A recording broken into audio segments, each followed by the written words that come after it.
Karena kita sadar kita ini negara baru. Oke. Nah, dan salah satu negara baru itu sangat membutuhkan dan mengharapkan bantuan dari saudara-saudaranya, termasuk Indonesia. Gambaran dari kedewasaan itu adalah keterbukaan untuk belajar, dan ya Dari 200 LSM 40% itu LSM yang dipimpin oleh. Silahkan masuk, Anda di Cerdas Cerita dari Kelas. Selamat jumpa lagi Sobat Cerdas di podcast Cerdas Cerita dari Kelas. Masih bersama saya Tuan Tanah di Cerdas. Mungkin episode sebelumnya ada host-host yang kita undang ya. Tapi sekarang saya kembali lagi di Cerdas. Kita berhasil mengundang salah satu tamu istimewa, orang hebat dari Timor Leste untuk datang di Cerdas. Saya perkenalkan langsung, ada Bapak Edwin Noronya. Ya Pak ya? Ya. Oke, apa kabar Bapak? Baik. Baik Terima kasih. ya. Oke, terima kasih Bapak sudah bersedia datang di podcast kita, podcast Cerdas. Jadi itu cerita dari kelas itu Pak. Jadi biasanya kita mengundang peserta pelatihan ataupun teman-teman yang belajar di sini untuk berbagi kisah soal pelatihan. Tapi mungkin di bagian-bagian awal kita tidak bicara atau kita tidak ngobrol soal pelatihan. Teman-teman, Pak Edwin Noronya ini adalah direktur eksekutif ya di salah satu instansi di Timor Leste, namanya Saskas gitu. Oke. Kita langsung tanya dulu, kira-kira Saskas ini apa Pak Edwin? Terima kasih ya untuk teman-teman satu nama telah memberi kesempatan kepada saya di studi ini. Saskas itu satu lembaga pemerintah yang di bawah naungan Bapak Perdana Menteri Timor Leste. Saskas itu punya misi. Satu, dia itu memberi informasi atau input ke Bapak Perdana Menteri mengenai politik dan bantuan civil society Timor Leste. Itu misi satu. Nah, misi kedua, dia memanajemen anggaran pemerintahan untuk bantuan ke organisasi civil society Timor Leste dalam hal pemberdayaan masyarakat sipil di Timor Leste. Jadi tanggung jawabnya tuh langsung ke Perdana Menteri ya Pak ya? Ya. Oke, jadi kalau tadi kita sebelum podcast kita riset sedikit Bapak, kita cari informasi Saskas ini apa. Ternyata kita dapat ternyata ini semacam salah satu instansi yang menyalurkan begitu ya Pak, menyalurkan bantuan kepada lembaga-lembaga swadaya atau LSM atau NGO lokal yang ada di Timor Leste. Kalau boleh tahu sedikit Pak, kalau bicara soal Saskas ini mungkin tidak harus 20 tahun belakangan atau 5 tahun belakangan aja lah gitu. Apa saja kemudian yang menjadi fokus dari Saskas khususnya dalam penyaluran dana-dana seperti itu Pak? Ya. Saya kembali ke belakang sedikit ya. Oke ya Pak. Dalam dekret pemerintahan tahun 2001, Saskas di bawah naungan Bapak Perdana Menteri. Oke. Tapi dalam pembentukan kabinet ke-9 pemerintahan ini sekarang yang dipimpin oleh Bapak Perdana Menteri Bapak Kera Laksana Gusmaun, melalui program dan struktur pemerintahan kabinet 9 pemerintah Republik Timor Leste, Saskas dinaungi oleh Bapak Wakil Menteri kedua. Oke. Kabinet pemerintahan ke-9 Republik Demokratik Timor Leste.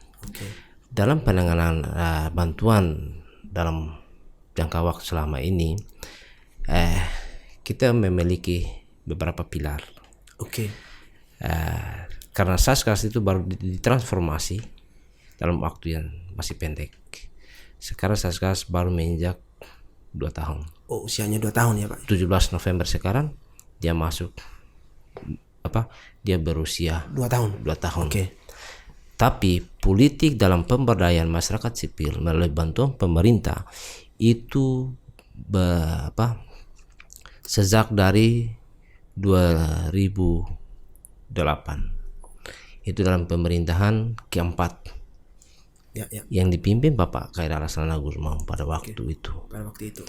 Dan pada saat itu Saskas itu sebagai satu struktur pemerintahan dalam kabinet Bapak Perdana Menteri. Oke.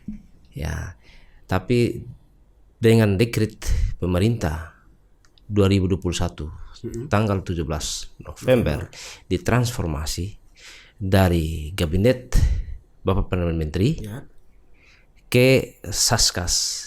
Itu dia menjangkau lebih luas lagi. Ya. Oke, jadi. Karena dia otonom dalam administrasi dan anggaran. Oke. Walaupun itu anggaran pemerintahan, tapi direktur eksekutif itu bersama Saskas. Saskas itu salah satu institusi pemerintah yang otonom dalam administrasi dan finance-nya. Dan dalam administrasi dan finance itu Saskas itu manajemen anggaran pemerintahan yang disalurkan ke Saskas untuk membantu LSM di Timor Leste, termasuk organisasi resistance dan organisasi religius. Oke, keagamaan ya Pak ya? Ya, keagamaan di Timor Leste. Di LSM itu termasuk juga dari CBO. Oke, CBO. Ya, CBO di Timor Leste. Oke. Oh, berarti ada transformasi ya, yang sebelumnya mungkin dia berada di bawah di kabinet itu ya Pak ya, kemudian bukan sedikit keluar untuk kemudian menjadi sebuah lembaga yang lebih independen gitu ya Pak. Otonom. Oke. Mungkin agak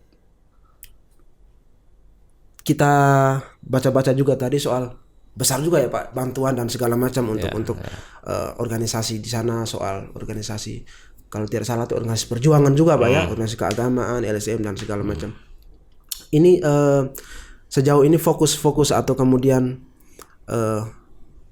tawaran dari organisasi masyarakat itu, mereka misalnya ketika mengajukan proposal ke Saskas itu, kira-kira yang menjadi fokus dari Saskas untuk kemudian bisa ini kita ACC atau ini belum terlalu fokus, itu seperti apa Pak? Ini pemerintahan yang ke-9 ini tetap melanjutkan program pemerintahan sebelumnya. Yang keempat. Oh, keempat, oke. Ya.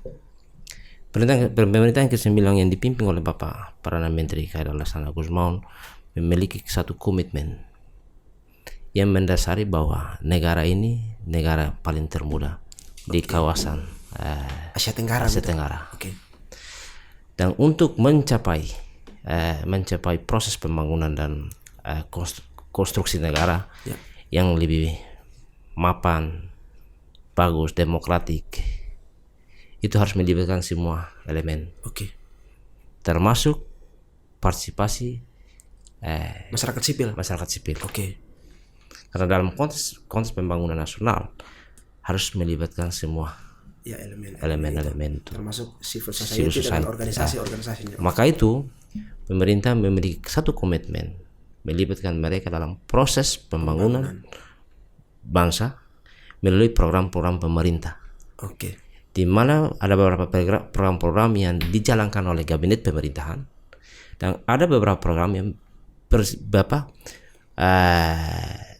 melibat dan ikut sertakan LSM dalam mewujudkan tujuan pembangunan bangsa. Oke. Jadi istilahnya kalau di bahasa Indonesia kan itu perpanjangan tangan begitu ya. Perpanjangan tangan untuk merealisasikan program pemerintah. Tapi juga civil society ini punya kesempatan juga untuk semacam menawarkan ini program untuk kemudian. Tapi tidak menutup kemungkinan untuk mereka membuat kontrol sosial untuk pemerintah. Oke. Tidak menutup kemungkinan. Itu mereka independen. Oke. Secara organisasi LSM tetap independen. Mereka bisa mengadvokasi segala isu yang bisa membantu program pemerintah. Salah satunya melalui discovery yang ditemui oleh LSM di Timor Leste. Jadi tadi teman-teman, poin pentingnya adalah ketika ada poin perpanjangan tangan tadi ya, tapi bukan berarti bahwa LSM itu tidak bisa mengawasi atau kemudian tidak bisa mengontrol roda pemerintahan, itu tidak. Jadi tetap mereka punya peran di situ independen untuk mengontrol pemerintah. Gitu. Mungkin ke ini Pak. Kalau tadi ada susah mengindonesiakan ya Saskas itu, Tapi kalau mungkin sedikit-sedikit mirip atau sama sekali tidak ada Pak dengan lembaga di Indonesia kalau dengan pekerjaan Saskas? Setahu saya mungkin tidak ada di Indonesia. Ya. Ini satu program yang unik. Yang unik ya, di Timor Leste ya. Di Timor Leste. Walaupun negara ini negara baru. Proses konstruksinya juga masih baru. Proses pembangunannya juga masih baru. Maka kita melihat bahwa untuk bisa mengikuti saudara-saudara negara tetangga, ya kita perlu melibatkan semua elemen tadi. Karena pembangunan bangsa itu tanggung jawab semua masyarakat. Semua masyarakat ya. Semua stakeholder gitu. Semua. Makanya mereka harus aktif. Semua elemen harus aktif dalam proses pembangunan bangsa. Ini tujuan pemerintah. Tapi dalam konteks itu juga pemerintah tidak menutup kemungkinan untuk mendapat input dari LSM. Karena pemerintah melihat bahwa LSM itu memiliki tanggung jawab besar terhadap masyarakat dan bangsa ini juga. Karena pembangunan bangsa itu bukan tanggung jawab pemerintah saja gitu. Tapi itu tanggung jawab komponen semua. Semua komponen termasuk masyarakat sipil. Jadi semakin jelas ya teman-teman sobat cerdas. Jadi ada nilai bahwa membangun atau kemudian mencapai tujuan pembangunan di Timor Leste konteks ini ya, itu kemudian tidak bisa mengesampingkan peran setiap orang atau peran-peran termasuk juga lembaga swadaya masyarakat atau NGO lokal, sehingga kemudian Saskas sebagai perpanjangan tangan dari pemerintah itu menjalankan fungsi-fungsinya tadi ya, kemudian meng-ACC kebutuhan-kebutuhan masyarakat lewat proposal dari NGO. Bapak Edwin, mungkin pertanyaan selanjutnya soal pelatihan di satu nama Bapak. Teman-teman di sini kan diutus dari sana untuk ikut pelatihan metode theory of change, kemudian ada MEL dan mungkin MEL, theory of change dan MEL. Kira-kira ada kebutuhan apa di sana Pak sehingga teman-teman ke sini? Saya mau tekankan di sini ya, kita memiliki beberapa pilar dalam penyaluran dana bantuan pemerintah ke LSM di Timor Leste. Pilar pertama itu penguatan institusi semua LSM di Timor Leste. Pilar kedua itu kita memperkuat mereka dengan bantuan sosial tadi, bantuan anggaran pemerintah. Salah satunya untuk penguatan institusi dan bisa memiliki legalitas organisasi. Ini satu pilar pertama. Dan pilar kedua, mereka harus beraktif di masyarakat. Harus beraktivitas dan aktif bersama masyarakat dalam segala proses di sana. Pendidikan, kesehatan, agrikultur dan sosial. Ini masalah-masalah yang sangat menjadi fokus gitu ya Pak. Fokus dan prioritas kita. Dan kita menyadari bahwa dari proses pelatihan seperti ini supaya kita saling bisa melengkapi, bisa mengambil contoh praktik baik dari sini. Karena LSM yang di Indonesia itu sudah berumur di atas 20 tahun ya? Di atas 50 tahun. Isu satu nama aja sudah di atas 50 tahun. Makanya kita pilih isu satu nama. Dan kita punya LSM di Timor Leste, ada yang baru mencapai 10 tahun. Itu sudah paling tua. Paling tua di sana. Itu sudah paling tertua. Ada organisasi yang terbentuk pada saat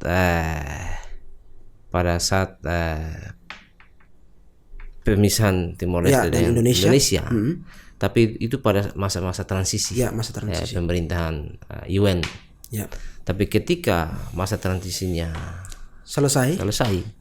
Itu LSM juga selesai. Dengan politik pemerintahan dari pemerintahan keempat, dengan penyaluran dana ke satu institusi pemerintah yang sekarang dinamai Saskas, baru memperkuat lagi LSM lokal di sana. Sehingga saya sangat berterima kasih sama UC Satu Nama, karena dengan toolsnya, dengan materinya, dengan teorinya bisa membantu kita. Membantu kita dalam hal bagaimana menyikapi masalah-masalah sosial masyarakat, supaya kita bisa merekomendasikan ke LSM di Timor Leste bahwa inilah yang perlu kita perbaiki atau kemudian kita perkuat gitu ya Pak. Iya. Oke, jadi kurang lebih bahwa seperti tadi Pak Edwin menjelaskan bahwa mereka punya pilar ya, ada beberapa pilar, kalau tidak salah hitung 3 atau 4 pilar gitu ya.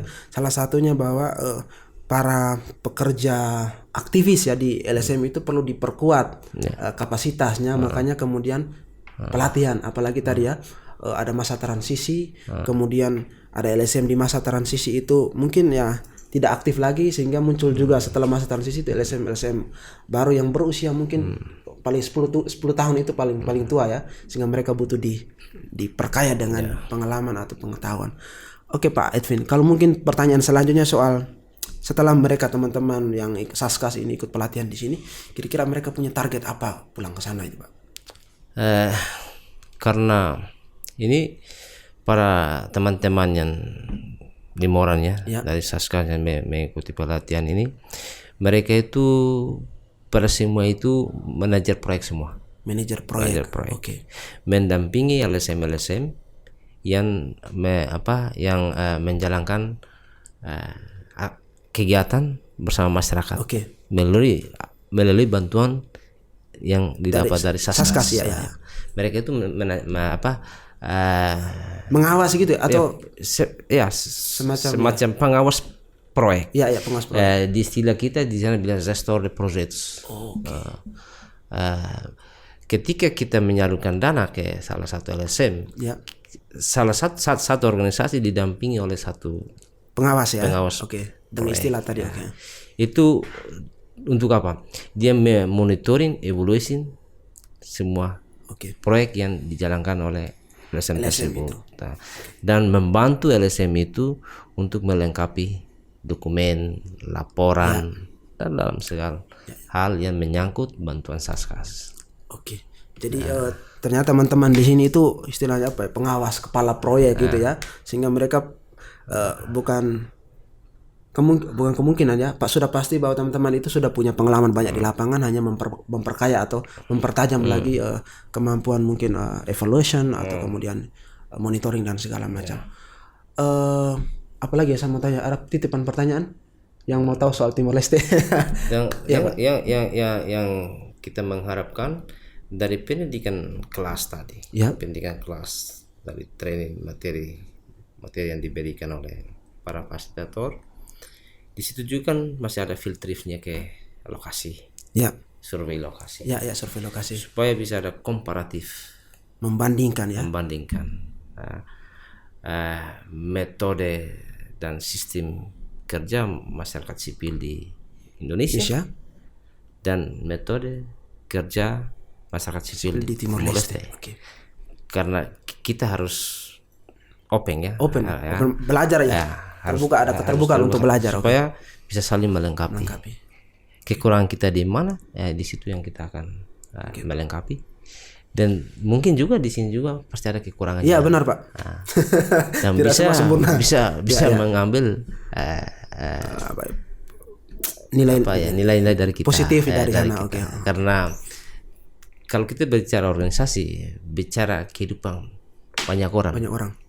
Bukan berbicara satu orang saja punya. Dan saya ke sini bukan saya, tapi ini satu organisasi. Dan satu organisasi itu dia itu tujuannya untuk kebaikan orang banyak publik, bukan kebaikan saya.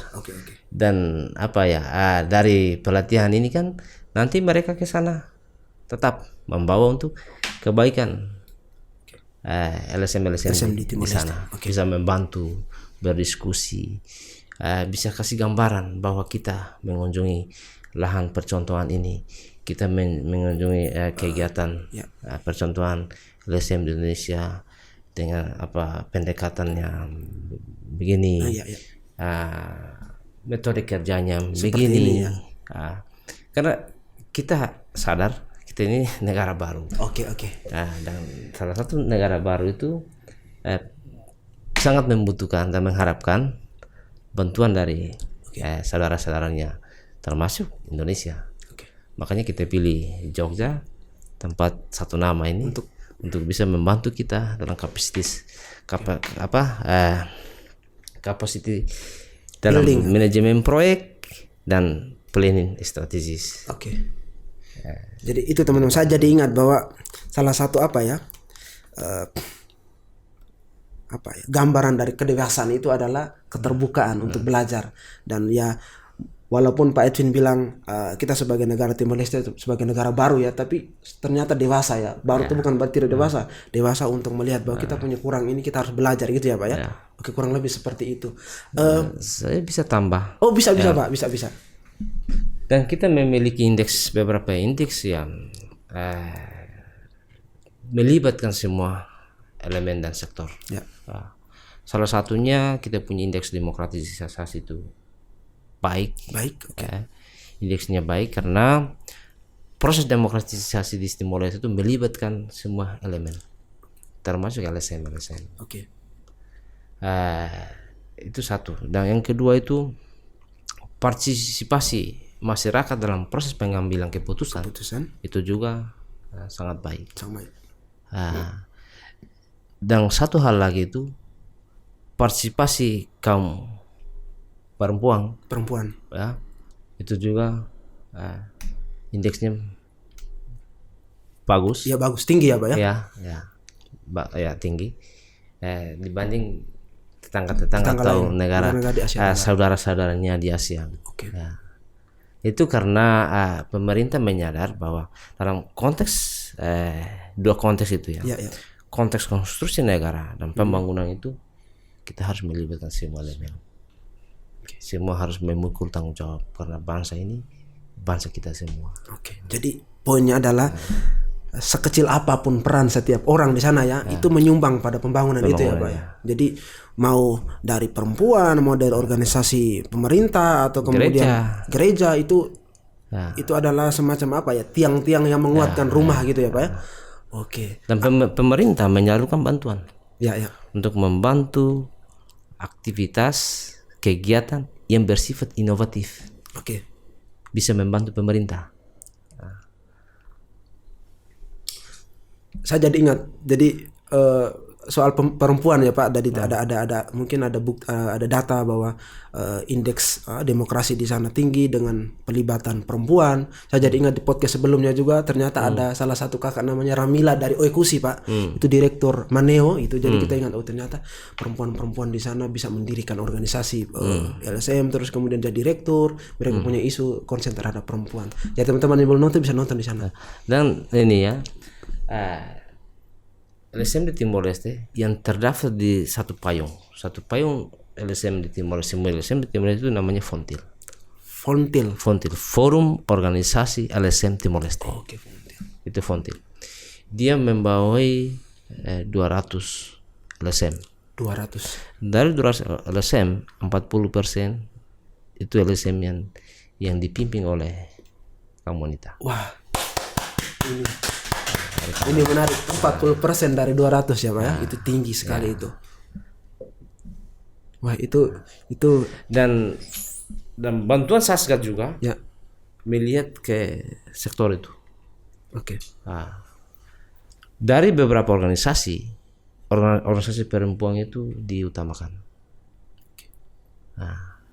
Harus diutamakan. Ini yang agak itu berbeda dan kekhasan ya Pak, ciri khas yang mungkin jarang kita dengar juga teman-teman sobat cerdas. Jadi konsen terhadap isu gender juga Ya, gitu. padahal kita itu secara kultur juga sama dengan Indonesia. Iya ya, lebih mengedepankan laki-laki Ya, Pak ya, ya. patriarki. Sama. Oke. Tapi kita coba. Oke. Wah, saya agak sedikit terhanyut sebenarnya pembicaraan menit-menit akhir ini makin mendalam sebenarnya. Oke, Pak, tapi mungkin pertanyaannya mungkin sedikit apa ya, Pak? Sedikit revolusioner gitu ya, ke depan gitu.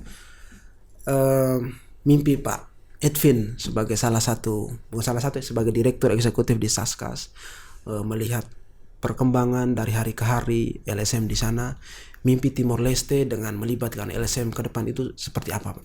Ada mimpi besar apa, Pak? Salah satu mimpi besar gitu tuh semua orang harus aktif dalam proses pembangunan. Oke. Ini mimpi besar kita.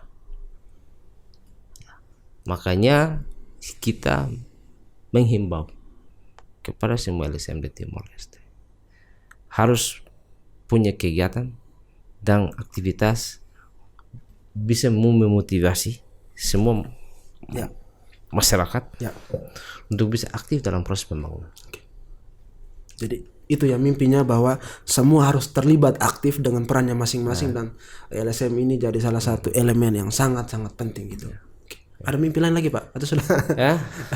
ada visi lain lagi atau? Ya, salah satu visi ya harus apa ya? Kuatu partisipasi wanita dalam proses politik. Oke. Harus makin tinggi ya. Oke. Harus makin tinggi. Oke, siap. Kalau mungkin sekarang 40% bisa naik jadi 50, 60 gitu ya, Pak. Oke. Itu saja sih sebenarnya apa yang mau kita gali dari Pak Edwin, tapi mungkin saya minta semacam closing statement Pak Edwin. Untuk kalau di pendengar podcast kita itu kita sapa sebagai sobat cerdas gitu. Closing statement soal mimpi Timor Leste sebagai negara apa gitu, tapi dalam bahasa Timor Leste tidak apa-apa, Pak, karena banyak orang juga yang nonton dari Timor Leste gitu, Pak. Tidak apa-apa, dengan bahasa pun bisa, dengan bahasa Tetum pun bisa. Oke. Kita punya moto